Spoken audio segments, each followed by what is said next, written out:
Narinig niyo na ba ang usap-usapan ngayon? Parang alam ko na ang gusto mong sabihin. May bago ka na namang lalaking paiibigin. Ibang klase ka talaga, Ruby. Hindi yon. Alam niyo bang magkakaroon na ng Pinoy version ng Ruby? Aba, magandang balita yan. Sikat na talaga tayo. Marami na namang kikiligin sa love story natin. Siguraduhin nilang kasing gwapo ko ang gaganap ng role ko. Tingnan natin kung matapatan niya ang ganda ko. Ang pagbabalik telebisyon ng Bidang Kontrabida.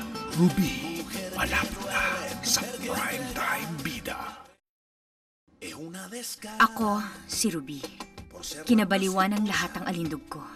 Tuwing tanghali, ako ang bida na kontrabida. Pero sa primetime, may bago na daw na Ruby. Aaminin ko na, excited din ako. At sobrang curious kung sino tong Pinay Ruby. Buong pagmamalaking ipinakikilala ng ABS-CBN at Televisa. Ang bagong kababaliwan sa Primetime Bida. Angelica Panganiban.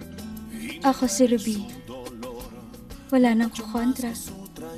Ako na, ang bida. Ruby, malapit na sa Primetime Bida.